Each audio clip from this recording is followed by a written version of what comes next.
dans cette séance, nous allons voir la correction de l'épreuve nationale session normale de 2019 pour la branche sciences économiques et gestion. Alors, dans cette séance, nous allons entamer la correction de l'exercice numéro 1 et après, dans d'autres séances, nous allons voir les autres exercices. Alors, tout d'abord, je vais vous présenter l'épreuve donnée à la session normale 2019. Alors, comme vous le voyez ici, donc, on a 4 pages qui sont numérotées de 1 jusqu'à 4, sachant que la première page n'étant que des instructions au candidat qui doit bien les lire et les respecter. Puis, la deuxième page, le premier exercice avec le deuxième exercice. Et après, la troisième page avec l'exercice 3 qui est divisé en 2 parties. Et puis, dans la quatrième page, nous avons le graphe de la fonction. Alors maintenant, on entame avec l'exercice 1. Alors, une petite lecture.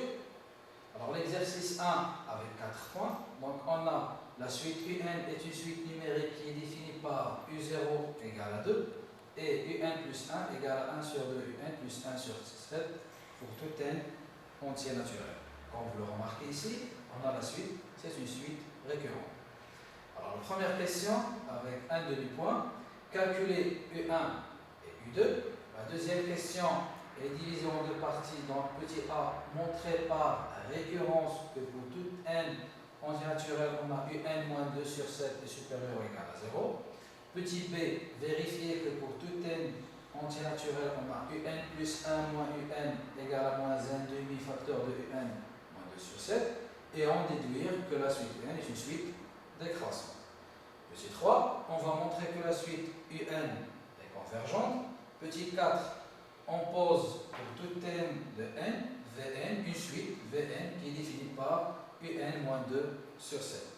En question, on va calculer V0, puis on va montrer que cette suite Vn est une suite géométrique de raison qui était donnée 1 sur 2. Et puis, petit 4 de C, on va déduire que pour tout n entier naturel, on a une forme factorisée de la suite UN. Donc ici, UN elle est écrite en fonction de n, on va le voir après. Et dernièrement, on va calculer la limite de la suite UN. Alors, on commence par la première question, à un demi-point. On nous demande de calculer U1 et U2. Donc, à partir de l'expression de UN plus 1 donnée ci-dessus, on va calculer le terme U1 et puis U2. Donc, on a UN plus 1 égale 1 sur 2, UN plus 1 sur 7. Donc, puisque c'est une suite définie par récurrente, donc le terme U1 va être calculé à partir du terme qui le précède, qui est U0. Donc, on obtient que U1 égale à 1 sur 2 U0 plus 1 sur 7. On a, d'après le donné, que U0 égale à 2. Donc, il suffit de remplacer le U0 par le 2 et on obtient 1 demi fois multiplié par 2 plus 1 sur 7, qui nous donne 1 plus 1 sur 7. Et finalement, on trouve que U1 égale à 8 sur 7. Maintenant, on passe au calcul de U2. Alors, de même, on va utiliser l'expression de la suite, donc UN plus 1. Alors, pour trouver le U2, donc, on va utiliser le résultat de U1. Comme vous le voyez ici, donc U2 égale à 1 sur 2 U1 plus 1 sur 7. On a déjà calculé le U1 qui est égal à 8 sur 7. Donc, il suffit de remplacer le U1 par son expression. Donc, 1 sur 2 fois 8 sur 7 plus 1 sur 7. Donc, après un petit calcul, on trouve que U2 égale à 5 sur 7. Donc, on a pu calculer le U1 et le U2. Maintenant, on passe à la deuxième question. On va montrer par récurrence que pour tout entier naturel n, on a UN moins 2 sur 7 est supérieur ou égal à 0. Donc ici, il faut faire attention, on nous demande d'utiliser le principe de récurrence. Alors, que veut dire d'abord le principe de récurrence? Donc, il y en a 3 étapes qu'il faut obligatoirement les utiliser et les mentionner dans la copie. Premièrement, on a la première étape qui est l'initialisation. c'est-à-dire on vérifie la propriété pour n égale à 0, puis on passe à la deuxième étape qui est l'hérédité. Donc on suppose que notre propriété est vérifiée pour un certain rang n et on montre qu'elle resterait pour le terme qui le suit qui est n plus 1. Et dernièrement, pour généraliser notre propriété, on conclut d'après le principe de récurrence. Donc, on va utiliser ces trois étapes pour notre démonstration. Donc, on commence par la première étape qui est la vérification pour le n égale à 0. Donc on a U0 moins 2 sur 7. On sait que U0 égale à 2. Donc on calcule, on trouve qu'il est égal à 12 sur 7. Donc on a le 12 sur 7 est supérieur ou égal à 0. D'où la propriété est vérifiée pour n égale à 0. Donc la première étape étant vérifiée, on passe à la deuxième étape. Donc on choisit un n, on suppose que notre propriété est vraie. Alors, comme vous le remarquez ici, donc on a un moins 2 sur 7 est supérieur à 0. Ce n'est rien d'autre que un est supérieur ou égal à 2 sur 7. Et puis après, on va montrer que cette propriété est vérifiée pour le terme qui le suit, qui est le n plus 1. Donc on a un plus 1 moins 2 sur 7 est supérieur ou égal à 0. De même, ça revient à démontrer que le un plus 1 est supérieur ou égal à 2 sur 7. Donc, pour le faire, on va un peu réfléchir. Donc, on a un encadrement de U1 plus 1 qui est supérieur à 2 sur 7. Donc, on va utiliser l'expression de U1 plus 1 en utilisant le U1 avec des propriétés d'encadrement. C'est-à-dire, on a U1 plus 1 égale à 1 sur 2, U1 plus 1 sur 7. Donc, UN est supérieur à 2 sur 7, donc on va procéder par des propriétés d'encadrement. Donc on va multiplier tout d'abord par 1 sur 2, UN. Donc on multiplie les deux côtés par 1 sur 2. Et on trouve que 1 demi UN est supérieur à 1 sur 7. Puis il suffit maintenant d'ajouter le 1 sur 7 aux deux côtés de l'inégalité. Et on trouve finalement que 1 sur 2 UN plus 1 sur 7 est supérieur à 2 sur 7. Et cette expression-là n'est rien d'autre que UN plus 1. Donc, on trouve finalement que le UN plus 1 est supérieur ou égal à 2 sur 7. Donc, voilà, la deuxième étape est vérifiée. Donc, on passe à la conclusion qui, on doit écrire d'après le principe de récurrence. Donc, on généralise notre propriété. Quel que soit le n antinaturel, on a le UN moins 2 sur 7 est supérieur ou égal à 0. Et voilà la réponse est faite pour le deuxième exercice. Maintenant, on passe à la deuxième partie de la question 2, qui est petit b. Alors, on va vérifier que pour tout un antinaturel, on a cette expression. C'est-à-dire que le un plus 1 moins un est égal à moins 1 demi-facteur de un moins 2 sur 7. Donc, qu'est-ce qu'il faut faire? On prend l'expression de un plus 1 et on lui retranche UN, simplement.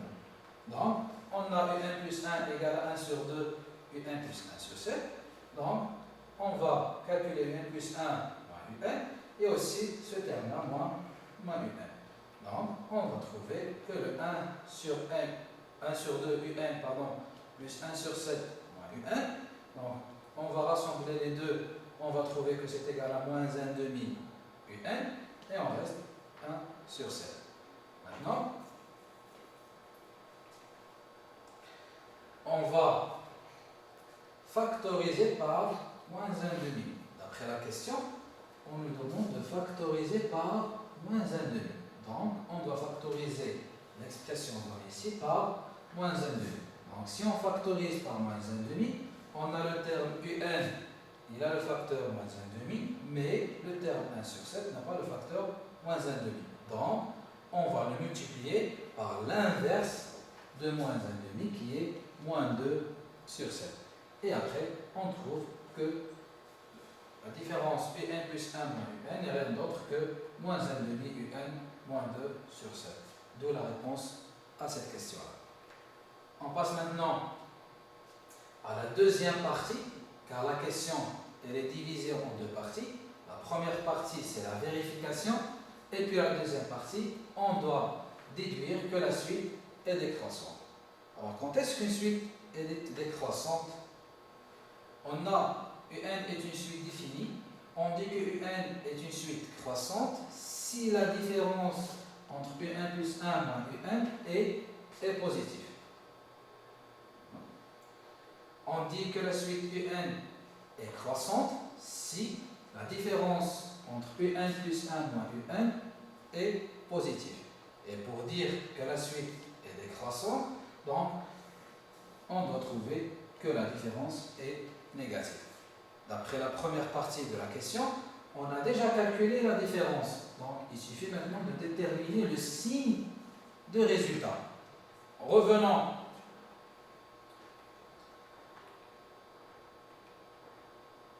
à la question de point A. Donc on a vérifié que UN moins 2 sur 7 est supérieur ou égal à 0. Et on a le moins 1,5, donc il est négatif, d'où le produit est négatif. Donc on déduit que la différence UN plus 1 moins UN, elle est négative. Donc la suite est une suite décroissante. Très bien, on continue. Alors maintenant, petit 3, on va montrer que la suite UN est convergente. Que veut dire convergente? Une suite est dite convergente si la suite UN est croissante étant majorée, ou bien décroissante étant minorée. Donc dans notre cas, on a vérifié que la suite UN est décroissante, donc il suffit maintenant de voir est-ce qu'elle est minorée. Alors d'après la question de point A, donc on a la suite UN et d'après la question de A, on a que UN moins 2 sur 7 est supérieur à 0.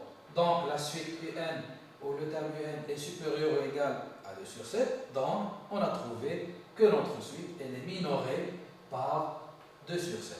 En ajoutant que la suite est décroissante, donc notre résultat, la suite elle est convergente. C'est bon? Très bien.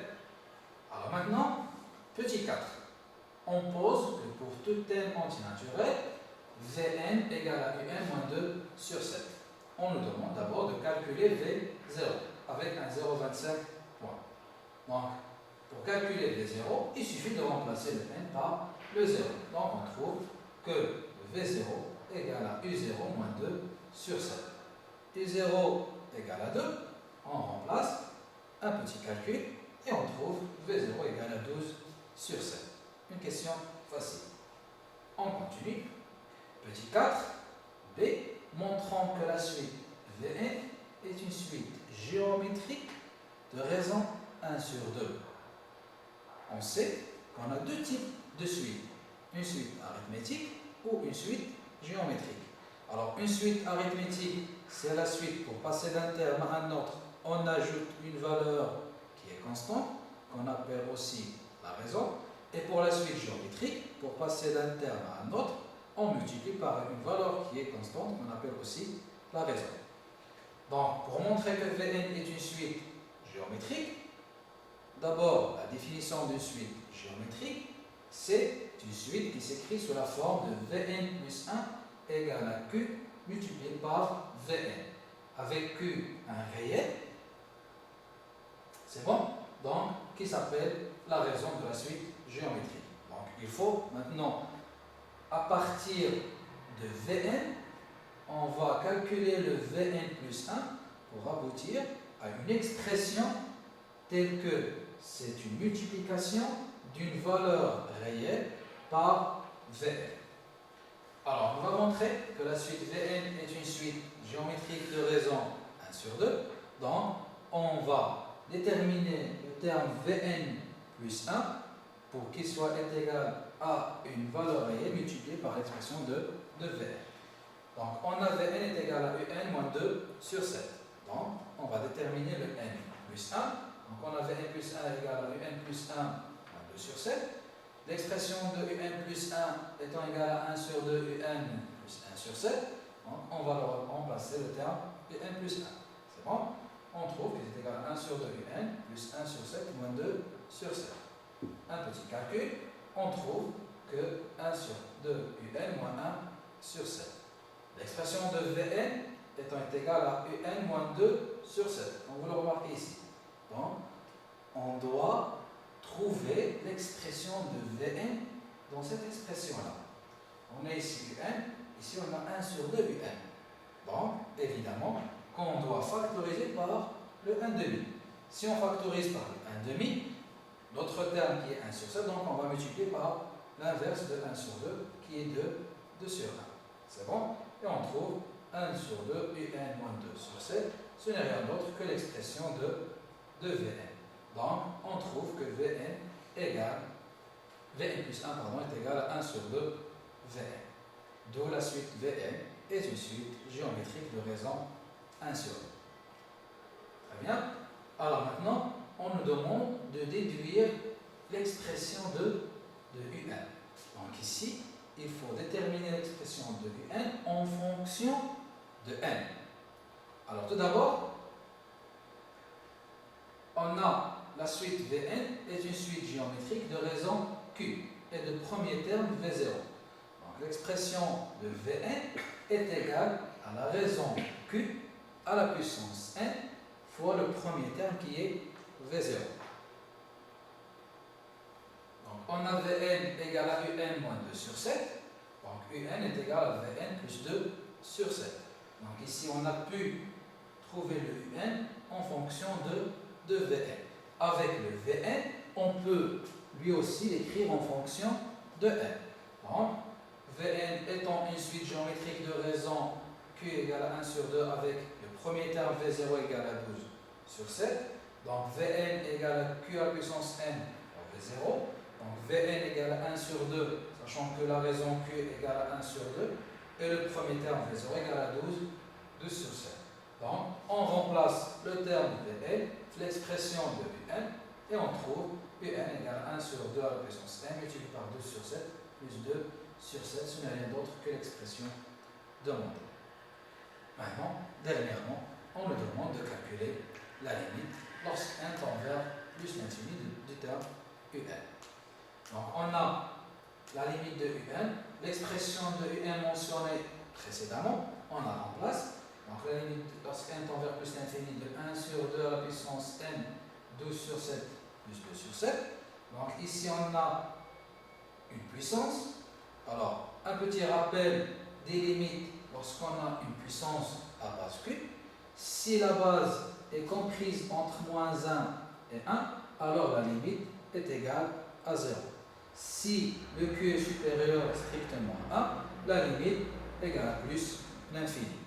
Mais si le Q est inférieur à moins 1, on n'a pas de limite. Donc dans notre cas, on a le 1 sur 2, il est compris entre moins 1 et 1, donc la limite est égale à 0. Donc le terme, celui-ci, va tendre vers 0, donc il ne nous reste que le terme de 2 sur 7, d'où la limite égale à 2 sur 7. Merci pour votre attention. On se voit à la prochaine séance.